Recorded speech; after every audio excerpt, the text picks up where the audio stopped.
everyone, and welcome to the Nerdy Psychologist Book Club Authors Corner, where we talk with authors of our favorite dystopian and fantasy novels to find out the psychology behind the characters. Today, I am so excited to be joined by Christian Hurst, author of the Lily Starling series. Christian, would you introduce yourself? Hi, I'm happy to be here. Sure, my name's Christian. I'm from Pennsylvania originally. Just moved back actually from about 15 years in Baltimore.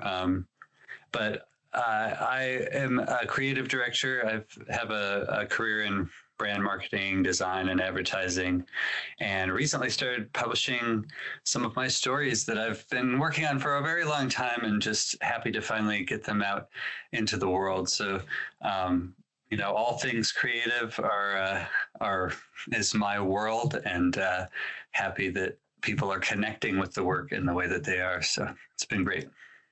Awesome. I am so excited that you took that journey into creativity because these are very, very fun books.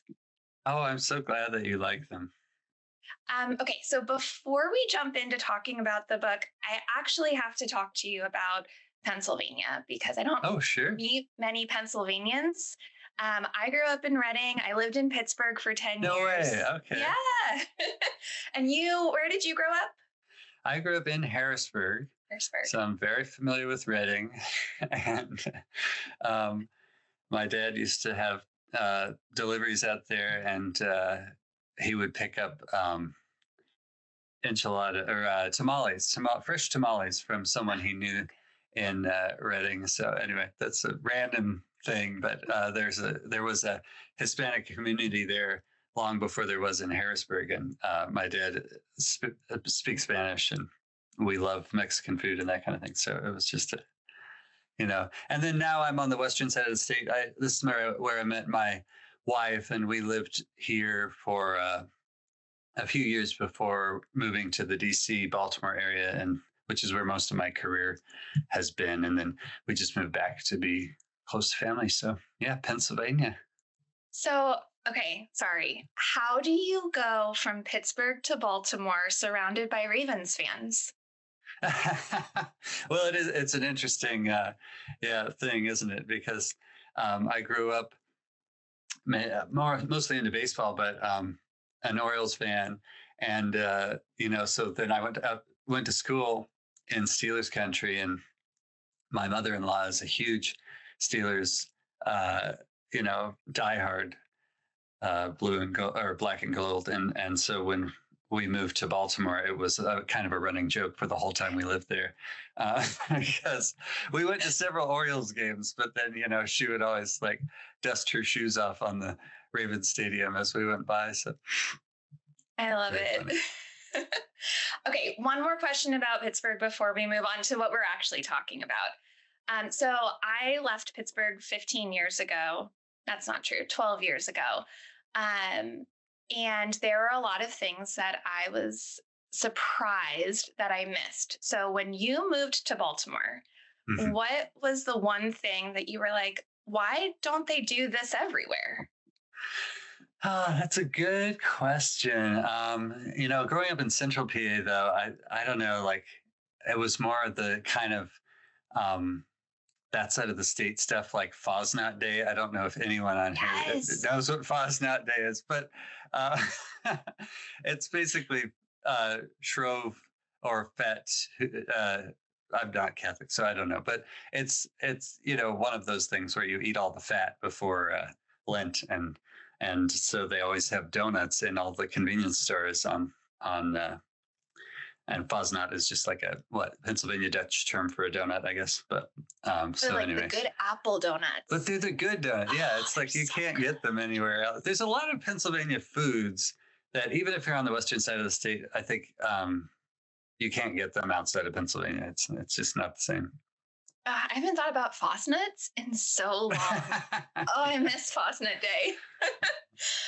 For me, the thing that was most upsetting when I moved to California was that the Pittsburgh left is not a thing in other places. Oh, yes, right. And I almost died a few times. That's right. I get to go because I'm in front, and people are like, No, you're turning left. Well, in Baltimore, it's just you drive however you want. So it's there are no rules. Just no rules, free for all. Right. So just as long as you honk and wave, that's like the custom there. You can just run red lights or whatever. You just honk and wave when you do it. Just be nice about it. Oh my gosh, I love it. Okay. Thank you for journeying with me back to my childhood and early adult years. So let's talk about Lily. I'm excited for our readers, our listeners, to get to know your series. Our listeners tend to love fantasy and dystopian novels. It's all we read and talk about. So if you could give a little brief synopsis, or like, why would they want to choose your series? Absolutely. I think Lily is really the heart of it, and I'm glad that you zeroed in on that right away, and how the series is really her journey, and I wrote it as a audience proxy in a way, because in the first book she has lost her memory, and so you enter the story at the same place she is at, where she doesn't know what's going on and you don't know what's going on, and so you build that sort of structure together as she learns things, and I write in a very near third style, so it's like everything is through her perspective.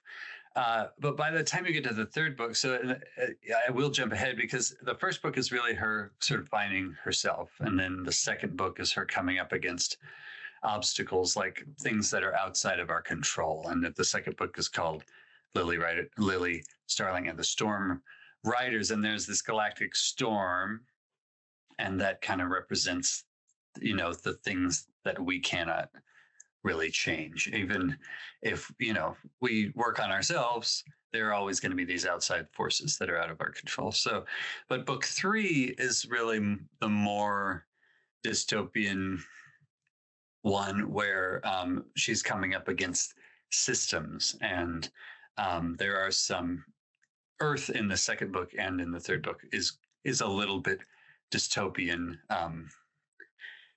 and most of the kind of free thinking people have left Earth in my story, and so Earth is kind of a mess, but it very much mirrors what's going on today in some ways. Is that not how you would describe Earth right now? And that's sort of Lily's like reaction to, is like, really, that like we're in the future and it's just the same, and so it's kind of this like moral exhaustion. But I described Lily as somebody who builds her identity from the inside. So there, I grew up in a religious family. I think growing up, I often saw people who would say things like, I know this to be true, or I know this is going to happen. And then when it didn't happen, or something came in to make them doubt, it wasn't just a crisis of faith, it was an identity crisis, because they had based their whole identity on what other people had told them to base it, who they were. Whereas if we are able to base our identities on ourselves and who we are on the inside, maybe we have a little more rigor to survive some of those bumps in the road, So that's a long way of saying that this is the kind of person that Lily is, and it's a lot of my thought process growing up, and a lot of people that I've met in my life that I've put into this character, and I think she's the hero that shows up. She is not perfect; she's very flawed. She has, makes mistakes, but she keeps showing up, and she has that sort of 21st century perspective that she brings into the future. And so it gives a little bit of a different a problem-solving ability than I think some of the people around her in the story have. So that's kind of a nutshell, although I did gab on a bit. Oh, it was perfect. It was great. It was 3 books. It's hard to talk about 3 books super concisely. But can we jump in and talk more about Lily? I love the way that you described her. I also find her fascinating because, and this is a huge spoiler. Can I spoil the book just a little bit? It's your podcast. A lot of it. Okay. Yeah, spoilers on the Nerdy. Spoiler alert, so if you haven't read the books and you want to be surprised, turn back. So Lily's kind of not Lily, right? Right. So can you walk us through like your thought process behind how someone can be a person without being that person? Yes, and I never get to talk about this on shows, so thank you, because this is kind of fun. Again, spoilers for the first book, but yes, at the end of the first book, the big twist is that she finds out that the Krythar, who were these enemy aliens, had taken her off of the street and basically surgically altered her to look like Lily Starling, who was this time agent, essentially, who they kill. They tortured her to death. And they wiped her memory and they implanted her with kind of a super soldier, like, programming. And then, so by the end of the first book, she has overcome this and she kind of knows she's building this identity from scratch because she has no memories again. And so she's relying off of instinct, her who she is on the inside and the time that she spent on the streets of San Francisco. But like before that, there's nothing. It's a blank slate. And so I tried to I thought it would be interesting because, well, first of all, it subverts the chosen one trope. And like she really is just nobody. I mean, you don't find out her name until book 4, like her name from her real name. Right, her real name. So so she really is a street kid, that came from nothing. And so there's no like destiny for her, but she ends up in these circumstances and she has to decide how she's going to deal with it. So, she chooses to sort of take the gift of Lily Starling and to continue to use that name and live this life where she's been dropped into this, sort of space fleet. But it is sort of like for those of us who have had moments in our lives where we have to make a decision about who we are. I think it will speak to certain people who will understand, like sometimes you can just grow and change, and sometimes you have to leave things behind, you have to begin afresh. And so I don't know, there's a lot of explorations of identity in there. With Lily and being, it's a clean slate in a way, but it's also like how do you deal with the expectations of everybody around you and what they think of you? Yeah, because she's just trying to figure out who she is, but she doesn't know who she is, but she's thought to be this person that she's not. Right. So everybody in the first book is telling her, yeah, you've got these psionic abilities. They'll surface in time, just wait. They'll show up when you need them. They're like talking about how much they trusted her before she went on this mission, even though she was young, and how her parent, like she gets this footage from her supposed parents who are like, people will say that we created you as a weapon but we love you.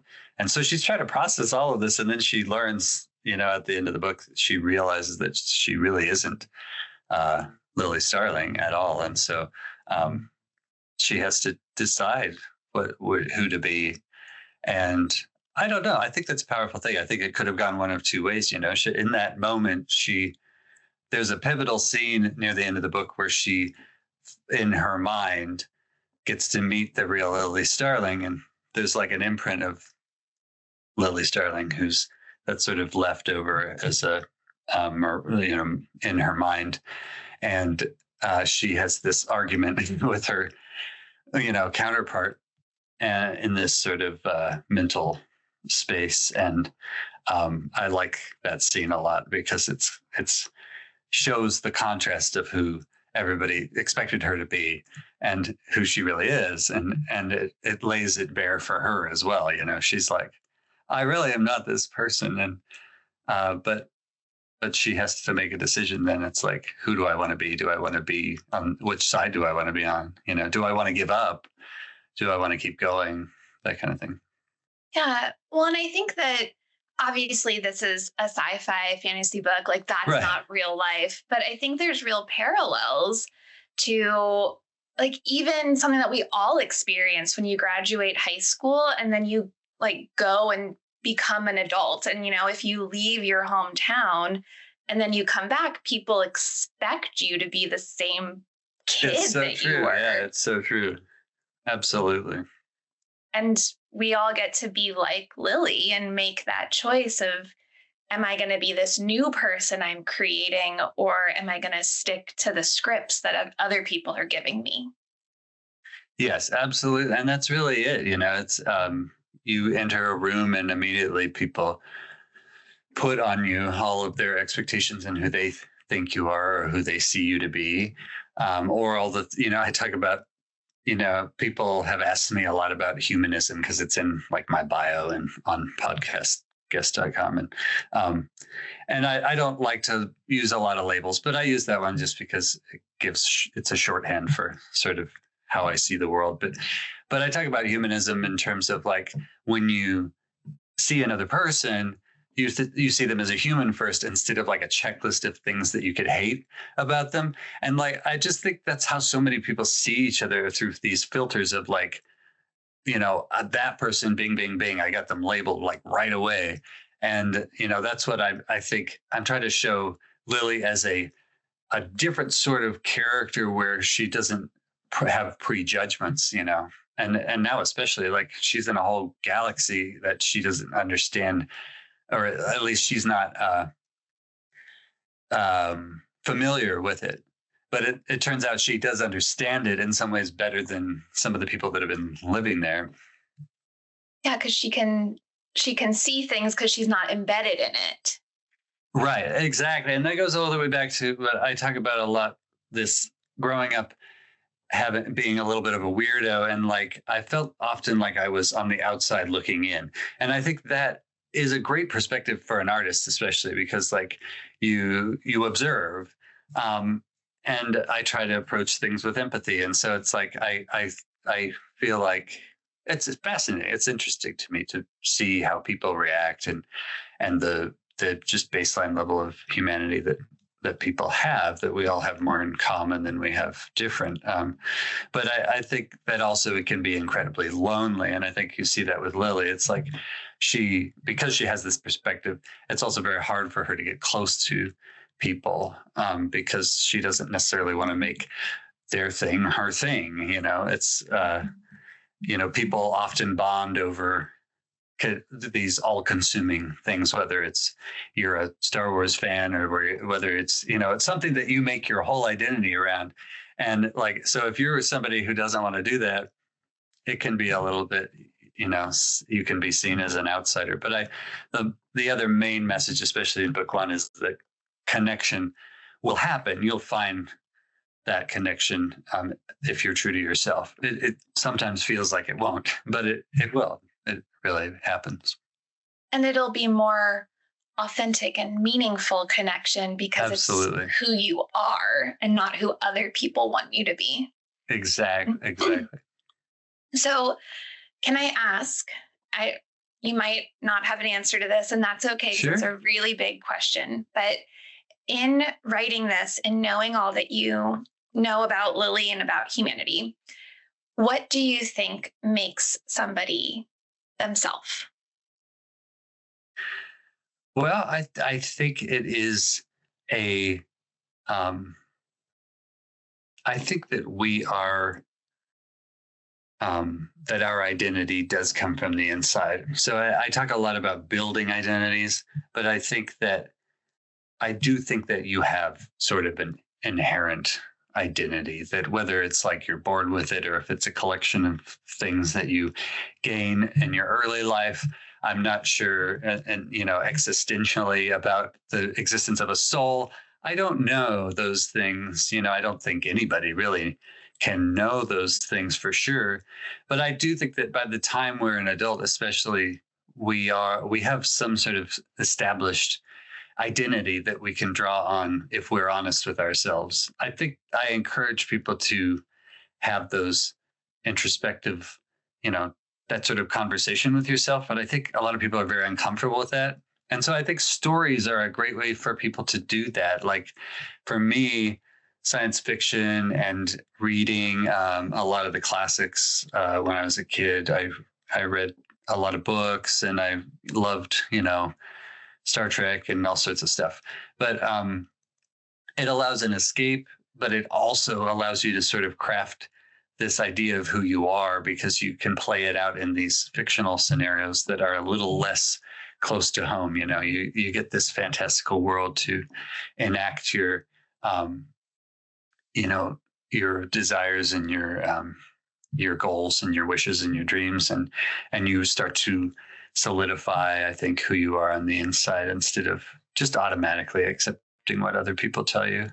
I know a lot of people who, like, for example, I left the Mormon church when I was an adult, and I have known a lot of people with major events like that in their life, whether they walked away from a religion or their family or moved to a new place. And it's interesting because some people, inevitably, you will see they will walk away from like a major controlling religion or a cult or something and immediately go into another one or they will make like leaving the church their entire identity. They'll just talk about it all the time. Well, I'm not in that anymore. But see, like I'm the total opposite. I never think about it. I don't wake up every morning and go, I'm not Mormon today, And so I think it's a mindset change, where people do gravitate toward opportunities for other people to tell them who they are because it is easy. I mean, in some ways it's easier, right? You have an authority figure and they tell you how to think, and then you're like, oh, good. I can outsource that moral responsibility. And so it is harder the other way, I think, to build it one brick at a time on the inside. But to answer your question, who we are, I do think there is something fixed about it. And exploring it is almost as exciting as like taking a starship out into the galaxy if you're brave enough to do it. Oh my gosh, I could not agree more. Hence why I'm a psychologist and do therapy, because that experience of self-exploration, man, is it hard, but it is beautiful. Exactly. Yes, absolutely.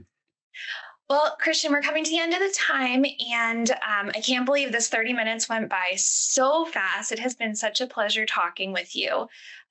Could you let our listeners know where they can find you? Yes, the easiest way is probably on Instagram or TikTok at Hurst Publishing, or you can go to lilystarlingbook.com, or just Google me and my books. You'll find me. And you're on all the socials too, right?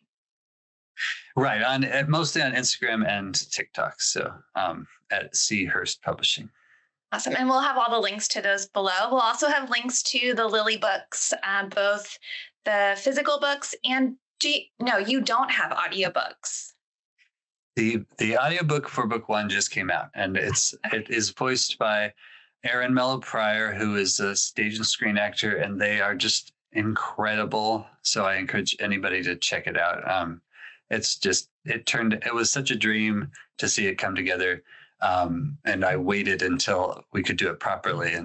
But they are just a fantastic performer. So I encourage people to check that out. Oh, I can't wait. Okay. So we'll have that link as well below so people can get straight to your books. This was so wonderful. Thank you for joining us.